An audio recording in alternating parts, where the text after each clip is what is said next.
Hey guys, how's it going? In this video, I'm going to go through this Leetcode 208, implement a try. So this problem was asked by Twitter, Google, Amazon, Microsoft, and Apple.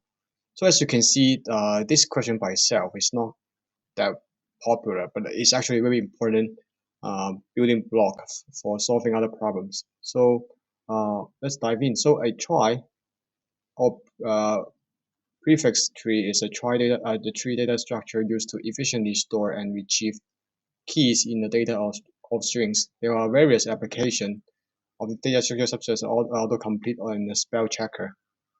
And so it talks a little bit about the functions that we're going to implement. Let's look at an example. The first line is to initialize the try object, and secondly is inserting that word to the database. And now we search this word that we just entered in the database. Of course, it's going to return true because we just inserted, right? Secondly, we're going to search for the word app. Okay, going to return false because it's not a complete word that we entered before. The complete word that we entered before is apple. Okay. Now, next thing we're going to do is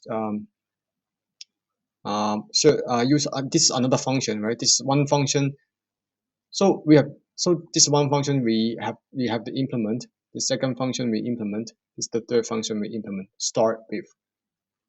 And then we apply this method to this string, which is app, right? We're gonna return true.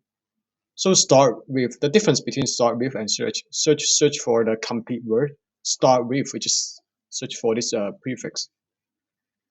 And then at the end, we're gonna insert the app as a word, and then we apply search on this app word. We're gonna return true. So previously, because we insert only apple as a word, that's why the search is as a false.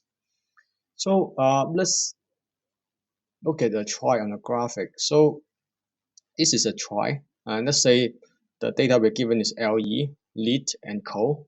Okay, and we have the root node that uses up the foundation, and LE, as you can see, when we hit this is the end of the word, right? End of the first word, and then we have put the end of key over here, and then the lead also repeat end of key at the lead as well, and at the T, right? So because this is basically LEET, right? And T is the end of word of this word, right? LE and E is the end of word of LE, right? And the code, this is on the other side because they are not sharing the same character, right? So CODE, and the E is the end of word of a code, okay? And we are gonna implement this by using a nested dictionary. Let's dive in. And at this point, feel free to pause it to see if you can come up with a code solution for implement this try structure. And other than that, let's dive in. So first we have a let me put it side by side. You can see both the graph and also the code. Okay. So first we I call it a try. It's a empty dictionary. Initialized as empty dictionary, and now I implemented the root. I call it exactly that. Okay, root. So that's a key. Basically, this is another dictionary. Okay. Again, we are gonna use the nested dictionary to implement this try. And first, I have the current position points to the root, and for each the character in the word, if that character is already in the current dictionary, I'm just enter this is where I'm enter to that dictionary, right? I'm going to recursively call this one until I look through all the characters. If that character is not already in that dictionary, I'm going to create one and then enter to it.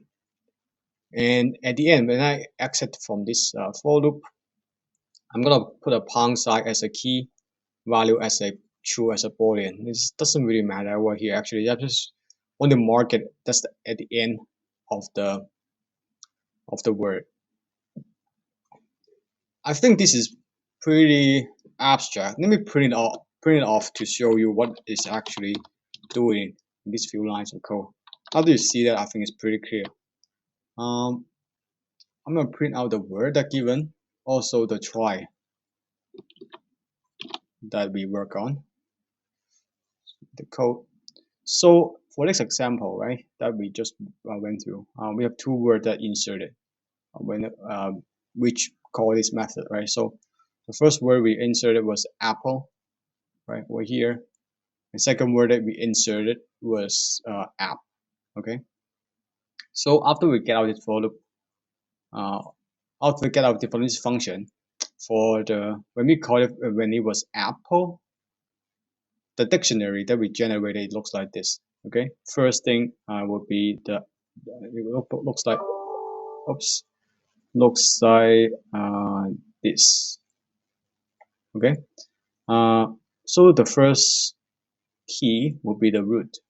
This is over here at the top. Okay. And then is another dictionary, and the first another key will be app a, and then will be another dictionary will be p, another dictionary will be p, another dictionary has a key of l, and then another dictionary that which have a key of e, and then we are each reach the end of the word, right? And then where you have the pound sign, I'm marking the true as boolean as a value. So that's inserting Apple to the database, to this Trie database. And next one is app. Okay, and as you can see, we can utilize what has been built previously by the Apple keyword, right? And but the only thing is when we look to the app, now reach out to the end of the word, it's gonna be, so we're gonna insert a pound sign, also a true boolean as a value, and then the rest is just what we built up before.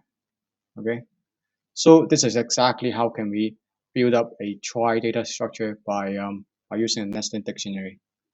I hope this is clear, and the rest is pretty. After we finish building up, the rest is going to be very easy to understand. So for search, first we have the current position, which initially points to the root, and then we enter to the nested dictionary, look through each of the character in the word, right? If that character is already in the current, and we just enter to the next level of the dictionary, otherwise we just return a false. And at the end, we just to check, can we get a pound sign or not? If we can, that means it's a complete word. If we cannot, that means it's not a complete word, right? So as easy as that. Let's search. And start with is very similar. We have the input of the prefix.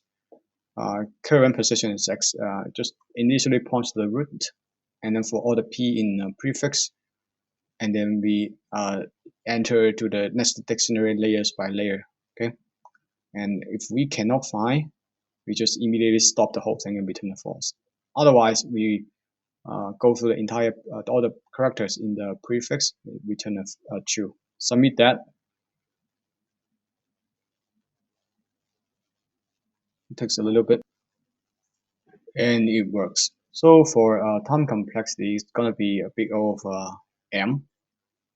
M being the number of the unique letters. So as we can see, this is where we have to traverse all the possible characters in the word, right? And for space complexity, in the worst case, the newly inserted key does not share a prefix with the keys already exist in the trie. In the worst case scenario, it's going to be OM as well. For the search, also the start with, both of them has a time complexity because it's going to be big OM. And for space complexity, we don't use a lot of space, right? We don't use much space. It's going to be O1. And yeah. So yeah, that's my solution to this problem. I hope you find this helpful. And thank you so much for watching. See you next one. Bye-bye.